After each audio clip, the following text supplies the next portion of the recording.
Assalamualaikum warahmatullahi wabarakatuh. Lillahi ta'ala ya karim, ilahi anta maksudi waridaka malubi. Bismillahirrahmanirrahim.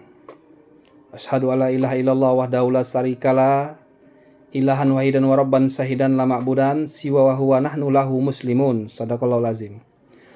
Oke, teman-teman semua, ini berita yang sangat mencengangkan ya. Dan terlibat banyak para oknum. Ini berita dari seorang ustadz, seorang penceramah yang mengakui, yang mendapatkan sebuah fakta bahwa ada oknum Habib itu meminta istri dari muhibinnya, jika tidak ikhlas tidak akan mendapatkan syafaat Rasul. Dan ini adalah penistaan agama. Ingat tuh MUI ya, ini penistaan agama. Karena tidak ada ajaran Islam itu meminta istri muhibinnya, habis itu diancam kalau nggak ikhlas tidak mendapatkan syafaat Rasul. Itu tidak ada ajaran agama apapun, dan ini penistaan agama. Tolong MUI sikapi nih. Satu lagi, si Ustadz nih bilang, itu para habaib minta jatah kepada kiai ya, jatah harta di daerah Cianjur. Tolong disikapi, dan pihak-pihak yang mengenai hal agama ini tolong disikapi. Jangan biarkan umat, rakyat Indonesia dibodoh-bodohi terus. Kalian sikapi tuh. Jangan mikirkan diri sendiri.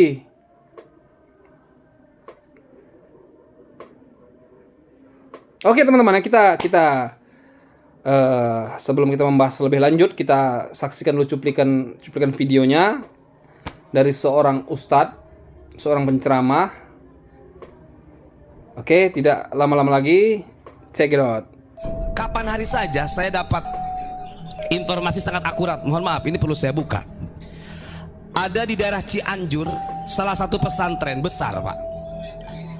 Nah, kebetulan dari salah satu keluarganya Aang itu ngobrol sama saya.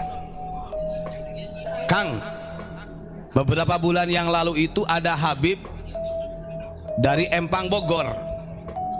Dia mendatangkan Habib-Habib dari Yaman, dari Cianjur. Nggak saya sebutkan nama pondoknya. Apa yang dilakukan oleh mereka?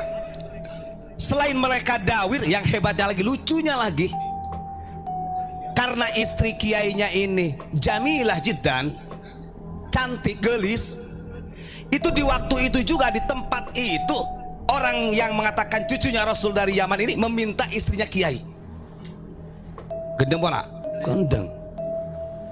Dengan alasan kalau tidak kau ikhlaskan, tidak ditafwidkan, dipasrahkan kepada saya, kau tidak akan dapat syafaat, katanya. Kan gendeng.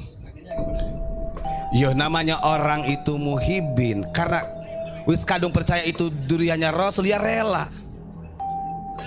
Ini fakta nih. Bahkan selain daripada itu, beberapa kiai-kiai yang ada di daerah sana itu, saya tahu nama-namanya sebenarnya, itu didatangi, Pak. Didatangi, dimintai jatah, bahasanya diminta hak berupa uang, kalau enggak beras, apa saja diminta. Nah, kalau orang itu ada yang mengatakan, oh kami tidak menjual atas nama Kanjeng Nabi, bohong itu. Ini banyak yang sudah terjadi. Oke teman-teman, nah itu tadi ya, jelas dari seorang ustadz ya, biasa dipanggil tuh kalau nggak tidak salah Gus Ubat gitulah ya, seorang penceramah juga. Itu jelas ustadz ini juga mengatakan bahwa dia mendapatkan informasi yang jelas, faktanya yang dapat dipertanggungjawabkan.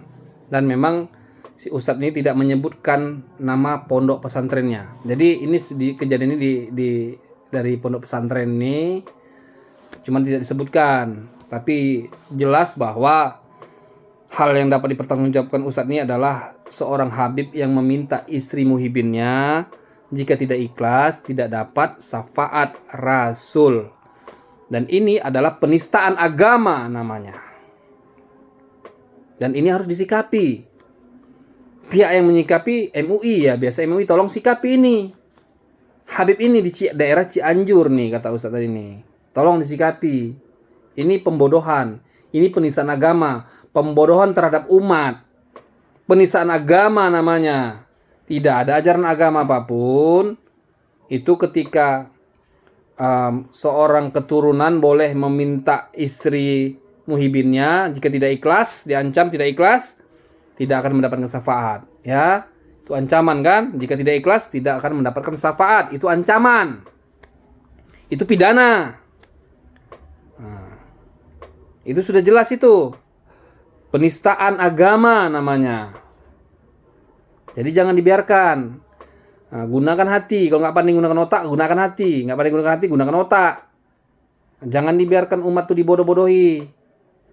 Agama tuh disimpangkan, diselewengkan. Jangan dibiarkan.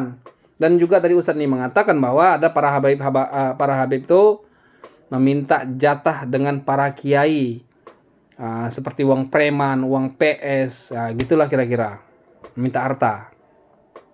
Pemalak, ini namanya malak namanya. Ini juga pungli. Ini juga namanya tindak pidana. Tindak pidana pungli namanya. Tolong disikapi pihak-pihak yang berwenang. Makanya ditelusuri nih di daerah Cianjur nih. Ustadz tadi itu bertanggung jawab atas ucapannya. Jangan dibiarkan terus nih rakyat Indonesia dibodoh-bodohi. Dan tolong teman-teman semua, tolong sebarkan video ini kemana aja. Biar sampai ke semuanya. Bahwa rakyat pribumi Bani Adam tidak terima dibodoh-bodohi dengan para habaib. Kita nggak peduli mereka mau anak Tuhan katanya, mau anak Nabi katanya, mau anak presiden, mau anak jenderal, nggak peduli kita itu. Kalau salah ya salah, disikapi, ditindak. Gitu aja simpelnya. Tolong ya teman-teman ya, di-share semua nih ya, biar tahu mereka. Biar tahu juga pihak yang berwenang. Macam MUI dan yang lain-lainnya. Masa agama diselewengkan, didiamkan. Ini EPI ini mana kalian yang selama ini mendemo-demo? Kenapa nggak berani menyikapi nih para habaib nih? Yang menipu, yang membodohi umat, menyimpangkan agama. Berani mencaci maki presiden, mencaci maki menteri. Ini para habaib banyak nih. Yang menipu nih, membodohi umat. Kenapa nggak kalian tindak? Nggak kalian sikapi? Tolong disikapi tuh. Jangan dibiarkan agama tuh diselewengkan. Jangan dibiarkan Nabi Muhammad difitnah. Ini kan difitnah Nabi Muhammad nih. Artinya kan dinistakan agama ini namanya. Ngaku pecinta Nabi. Pembela Rasulullah. Tapi nggak berani kalian sikapi ini. Penistaan agama ini. Jangan dari kalangan yang bukan habaib. Kalian demo. MUI menyikapinya, ditindak, dipenjarakan. Dan ini golongan habaib kalian diam. Ini tidak adil namanya. Di dalam agama ini pembodohan namanya. Tak betul. Tak benar. Jadi tolong disikapi. Jangan dibiarkan. Gunakan hati kalian kalau nggak punya otak. Kalau punya otak, gunakan otak. Kalau punya hati, gunakan hati. Kalau bisa dua-dua, gunakan.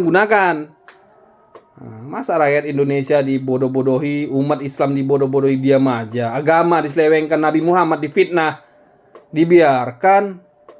Bodoh namanya. Kalau dibiarkan berarti kan tak berilmu namanya. Kalau pun ada ilmu, ilmu setan namanya. Membiarkan itu seperti itu.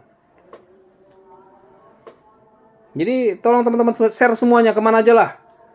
Pokoknya di-share supaya sampai ke telinga mereka. Bahwa rakyat pribumi juga sudah ngambil sikap, akan bertindak jika ini dibiarkan. Oke teman-teman, sekian terima kasih. Mohon maaf zahir dan batin. Billahi taufik wal hidayah. Assalamualaikum warahmatullahi wabarakatuh.